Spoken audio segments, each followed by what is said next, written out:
जय गौ माता, जय श्रीराम। दोस्तों देखो, आज आपको एक महत्वपूर्ण बात बताना चाहूँगा कि आपकी सेहत के लिए ये देसी गौ माता का दूध और दूध की चीज़ें तो बहुत ज़रूरी है ही है। बफेलो का और जर्सी का दूध कभी पिए ही मत, इस्तेमाल ही मत करिए। लेकिन एक बात और बताना चाहूँगा, अगर आपकी नज़दीकी गौशाला है जहाँ पे भी है, उसमें अगर आपको ऐसी चराने वाली गौ माताओं का अगर दूध मिले ना, तो आप उसको ज़्यादा इस्तेमाल करिए। क्योंकि ये जो अपने चराने वाली गौ माताएँ हैं ना सारी, वो ऐसे खेतों में अलग अलग जगह पे जाके चर के वो हर एक दिन में कम से कम 50 प्रकार के औषधियाँ अलग अलग खाएगी, और उसके 50 प्रकार के औषधियों का गुण उसके अंदर, उसके दूध के अंदर उतरेगा और उसके दूध में आएगा। तो अगर आप ऐसा दूध पियोगे तो आपको वो दूध है ना, वो सबसे बड़ी औषधि है, सबसे बड़ी दवाई है अपनी हर एक बीमारियों के लिए। चराने वाली गौ माताएँ होती है ना, उसका खुद का सेहत तो अच्छा ही रहता है, क्योंकि ये जो अलग अलग वनस्पतियाँ खाएगी ना, तो उससे उसको कभी कोई बीमारी होने वाली नहीं है, और साथ में उसका दूध भी इतना ही अच्छा रहेगा। तो मैं आपको यही बताना चाहूँगा कि अगर आपको कहीं पे भी आपकी नज़दीकी गौशाला है जहाँ पे भी है, अगर वो लोग ऐसे गाय को चराने के लिए जाते हैं ना, तो उसका बिना सोचे समझे, बिना कुछ ज़्यादा सोचे उसका दूध का इस्तेमाल करें। उसका दूध और मक्खन हो, घी हो, कुछ भी जो मिल रहा हो आपको, उसको जल्द से जल्द उपयोग करना चालू कर दीजिए, क्योंकि ये सबसे बड़ी औषधि है। कहीं पे भी आपको आसानी से मिलने वाली चीज़ नहीं है ये, क्योंकि आज के टाइम पे पहली बात तो देसी गौ माता का दूध मिलना मुश्किल, उसके बाद ऐसी चराने वाली गौ माताओं का दूध मिलना तो और भी मुश्किल। क्योंकि देखो, जो गौपालक अभी जो है सारी गौशाला जो खुलती है, वो लोग क्या करते हैं, वो गौ माताओं को तो अच्छे से संभालेंगे, लेकिन उनके पास लैंड की कमी के कारण वो लोग गौ माताओं को अलग अलग वनस्पतियाँ नहीं दे सकते। वो ज़्यादा से ज़्यादा एक दिन में 2 या 3 प्रकार की वनस्पतियाँ ही गौ माताओं को दे सकते हैं, मतलब चारा दे सकते हैं। अगर अगर ये देसी गौ माता ऐसे जो घूमने जाएगी तो वो ज़्यादा से ज़्यादा वनस्पतियाँ खाएगी अलग अलग, तो उसका दूध में बहुत न्यूट्रिशन होगा, बहुत जो भी आपको मतलब जितना भी औषधियाँ है उसमें मिलेगा ही मिलेगा। और एक बात बताना चाहूँगा मैं कि हमारे गुजराती महीने में भादरवा का महीना आता है, उसको हिंदी में शायद भादरा बोलते हैं। तो ये जो भादरवा महीना होता है तब बारिश का सीज़न होता है। तो ऐसा पुराणों में भी लिखा हुआ है कि जो बाजरे का दूध और बाजरे का घी होता है ना, वो मनुष्य के लिए सबसे बड़ी औषधि माना जाता है। क्योंकि क्या होता है, बारिश के सीज़न पे, भादरवा के सीज़न जो महीना होता है उसमें पीक पॉइंट होता है बारिश का। तो तब हर एक जगह पे, हर एक खेतों में हरियाली होती है, अच्छे से अच्छी वनस्पति, अच्छे से अच्छी जो ये ऐसी जो बेल होती है वो हर एक झाड़ पे उगी हुई होती है। तो उससे क्या होता है कि वो सारी वनस्पतियाँ अगर अपनी गौ माताएँ खाएगी ना, तो उसका जो दूध होगा ना, देखो ऐसे भी देसी गौ माताओं का दूध तो सबसे अच्छा, पावरफुल, न्यूट्रिशन, औषधि जो भी बोलना है वो बोल सकते हैं। लेकिन फिर भी अगर हम कंपेयर करेंगे ना, तो बाकी के सीजन, मतलब बाकी के टाइम से जो भादरवा महीने का जो दूध और घी होता है ना, वो सबसे ज़्यादा पावरफुल है अपने लिए। और उसका अगर कोई इस्तेमाल करेगा ना, वो महीने का घी, वो महीने का दूध, तो उसको शायद कोई भी बड़ी से बड़ी बीमारी जड़ मूड से मिट जाएगी, ऐसा माना जाएगा।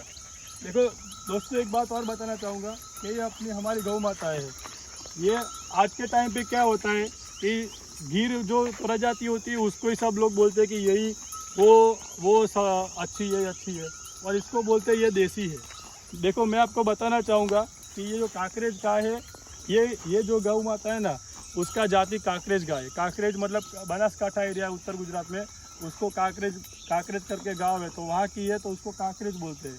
और अपनी जो गिर गौ माता है वो गिर एरिया की, उसको गिर बोलते हैं। लेकिन मैं आपको एक सरल उपाय बताता हूँ कि जो गौ माताओं को ये अपने में, आप इधर आइए, मैं आपको दिखाना चाहूँगा कि जो भी गौ माताएँ हैं ना, उसके ऐसे गले के नीचे इधर के टाइम जगह पे ऐसे गल कंबल होगा ना, ऐसा गल कंबल, और ऐसी खूंद होगी, ऐसी ये जो उसको खूंद बोलते हैं।